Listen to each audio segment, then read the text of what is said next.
Okay, good morning students. Welcome back to the online classes by Jeevan Ratan Modern School. Class 8, subject Business Studies, class 11, chapter number 8. Today we will continue chapter number 8, Small Business and Entrepreneurship. Last हमने पढ़ा था last class में startup के बारे में, उनकी क्या क्या फंडिंग के ऑप्शंस होते हैं, वो हमने 10 ऑप्शंस पढ़े थे फंडिंग के।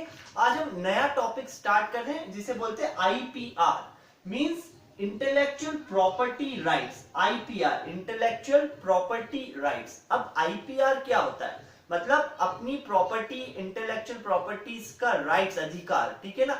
तो आईपीआर का मतलब क्या होता है? IPR can be critically in helping new ventures transform their innovation potential and creativity into market value and competitiveness।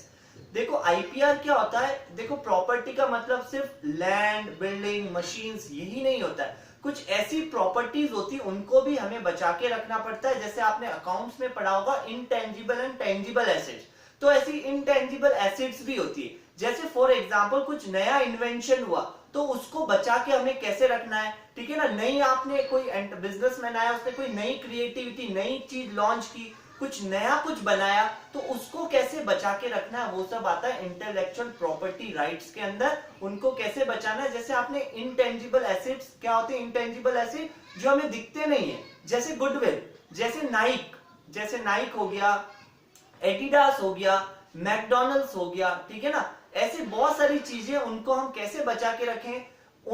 वो जैसे नाइक है, वो और कोई दूसरी कंपनी नाइक वर्ड यूज नहीं कर सके, तो उसको हमें बचा के रखना है।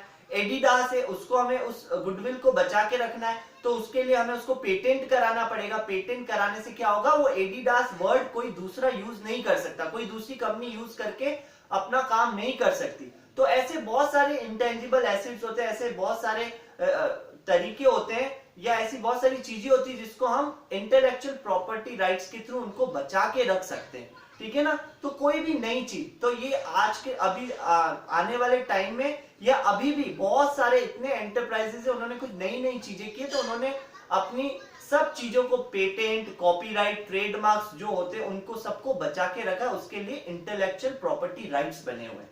देखो इंटेलेक्चुअल प्रॉपर्टी राइट दो चीजों के होते हैं, दो है।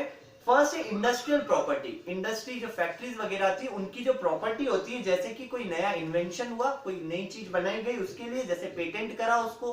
ट्रेडमार्क, कोई साइन वगैरह का ट्रेडमार्क होता है, उसको अपन रख सकते हैं, वो और कोई दूसरा काम में नहीं ले। जैसे किसी का बतख होता है ट्रेडमार्क, डक के साइंस होते हैं, ठीक है ना। किसी के साइंस होते हैं, सिंबल्स होते हैं, उनको ट्रेडमार्क करवाना पड़ता है, जिससे कि कोई दूसरी कंपनी वो ट्रेडमार्क काम में नहीं ले सके।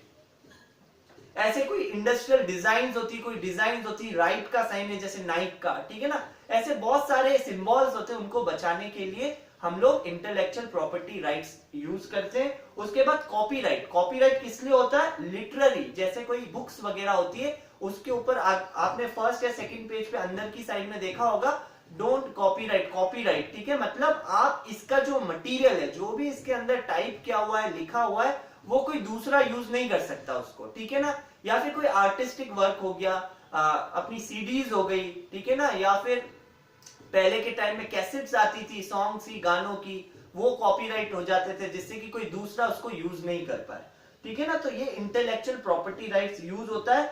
और आज के टाइम में अपकमिंग जो एंटरप्रेन्योर्स है, जो नए नए बिजनेसमैन है, नए नए एंटरप्रेन्योर्स है, वो कुछ नई चीज लाते हैं, कोई नया मेथड लाते हैं, तो उसको वो इंटेलेक्चुअल प्रॉपर्टी राइट के थ्रू पूरा कर देते हैं, उसको कॉपीराइट करवा देंगे, पेटेंट करवा देंगे, ट्रेडमार्क सब रजिस्टर करवा देते हैं, जिससे कि दूसरा कोई उसको काम में नहीं ले पाए, ठीक है ना।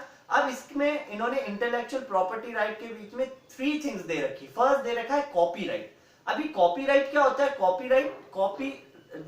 कॉपीराइट होल्डर होता है, जो कोई नॉवेल लिखता है, या फिर कोई बुक्स लिखता है, या फिर कोई म्यूजिक बनाता है, म्यूजिक कंपोज करता है, तो वो कॉपीराइट यूज करता है, जिससे कि उसको प्रोटेक्शन हो जाता है, उसकी चीज के प्रति, उसके काम के प्रति उसको प्रोटेक्शन हो जाता है, जिससे कि कोई दूसरा सेम टू सेम चीज यूज नहीं कर पाए, ठीक है। सो कॉपीराइट। सेकंड है पेटेंट्स। देखो पेटेंट्स क्या होता है? कोई प्रोसेस, कोई मेथड या कोई इन्वेंशन, कुछ नया हुआ, उसके लिए पेटेंट वर्ड यूज करते हैं, उस चीज को हम पेटेंट कर देते हैं तो दूसरा कोई उसको यूज नहीं कर सकता। कोई भी नई चीज है, अगर वो चीज उसको यूज करनी है तो उस परमिशन लेके, रिटर्न के अंदर जो पेटेंट होल्डर है उससे परमिशन लेके फिर वो थोड़ा बहुत उसमें चेंजेस करके, बदलाव करके यूज कर सकता है। ठीक है।